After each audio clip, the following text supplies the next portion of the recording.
Bonjour à toutes et à tous et bienvenue pour notre analyse du jour.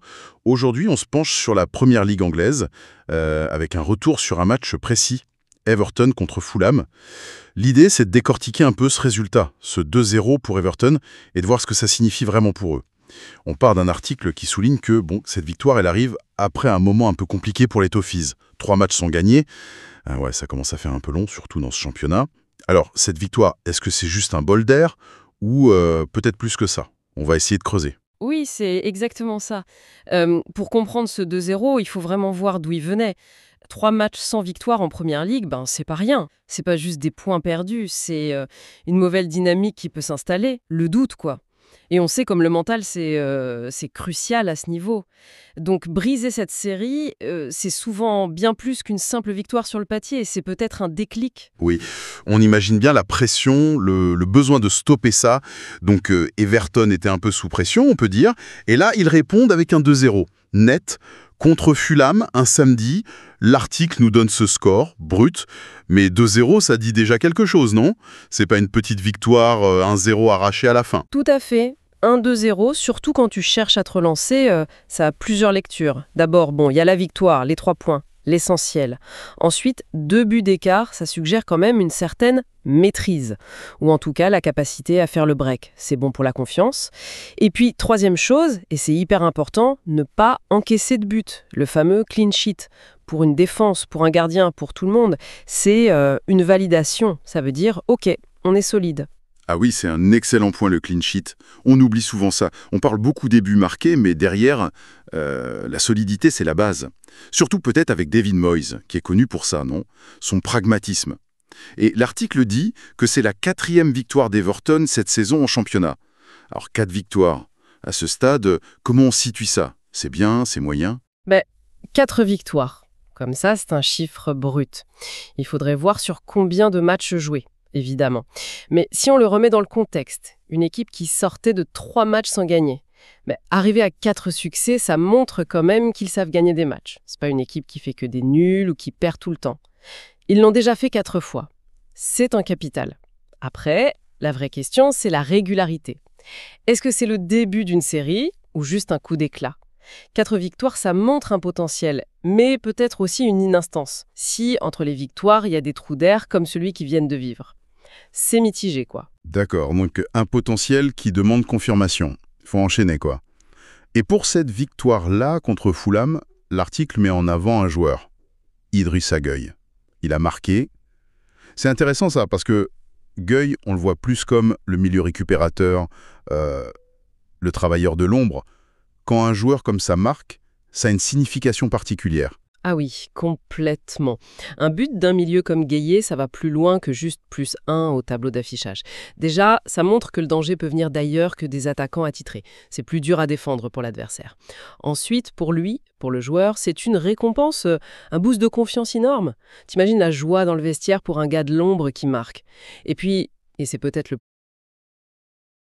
plus important ici, après une période difficile, ça peut symboliser l'effort collectif. Quand un joueur dont le rôle premier, c'est de défendre, de gratter des ballons, se retrouve à marquer, ça montre que tout le monde tire dans le même sens. Bon, on ne sait pas comment il a marqué, frappe de loin, montée sur corner, mais peu importe. Le fait que ça vienne de lui, c'est un signal fort. Oui, ça renforce l'idée du groupe, du collectif. On imagine que l'entraîneur, David Moyes, il a dû apprécier ça. Ce but de Gueye, plus un autre, ça fait donc 2-0.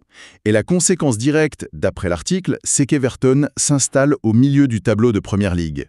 Alors cette expression « milieu de tableau », qu'est-ce que ça veut dire concrètement en Première Ligue? C'est confortable? C'est juste. Moyen. Le milieu de tableau en Première Ligue, c'est une zone assez large mais très importante. C'est pas tout à fait homogène. T'as le haut du milieu qui peut rêver d'Europe, et puis t'as le bas du milieu où tu regardes un peu derrière vers la zone rouge. S'y installer, comme dit l'article, ça suggère une forme de consolidation. Ça veut surtout dire s'éloigner de la bagarre pour le maintien, qui est hyper stressante. Pour un club comme Everton, qui a une histoire mais aussi des saisons compliquées parfois, assurer ça, cette stabilité, c'est souvent la base, l'objectif numéro 1.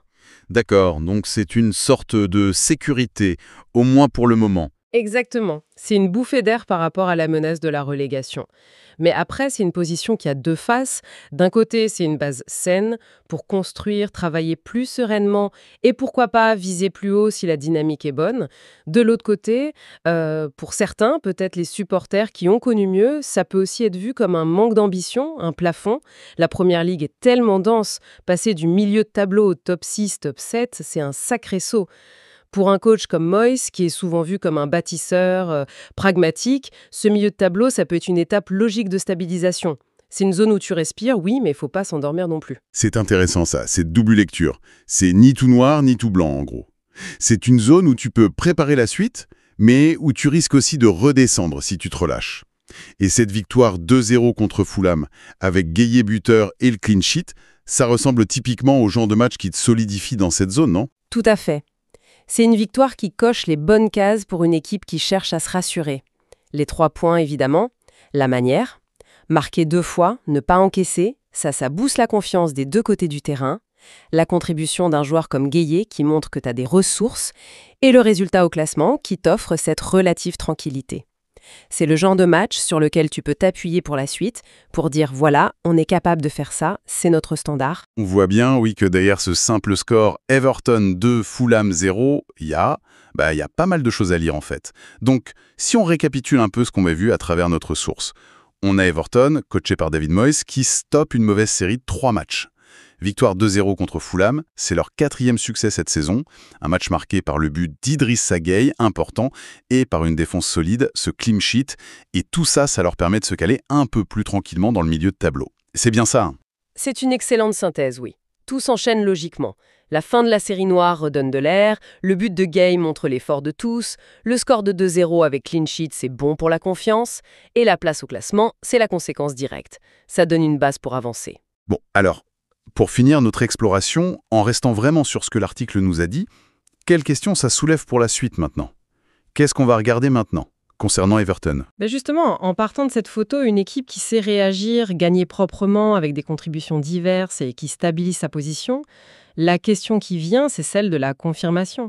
Est-ce que cette performance contre Fulham, c'était juste une réaction ponctuelle à la pression, un sursaut, ou est-ce que ça marque le début d'une vraie période de régularité? En gros, cette capacité à rebondir qu'ils ont montré là, est-ce que c'est vraiment dans l'ADN de l'équipe cette saison, ou c'était une exception? Comment vont utiliser cette victoire, cette confiance du clean sheet pour les matchs suivants? C'est souvent ça la clé, quoi. Savoir capitaliser sur une bonne performance. C'est ce qui fait la différence entre une équipe qui stagne au milieu et une qui arrive peut-être à regarder un peu plus haut. La gestion de l'après-victoire, c'est parfois aussi important que la victoire elle-même.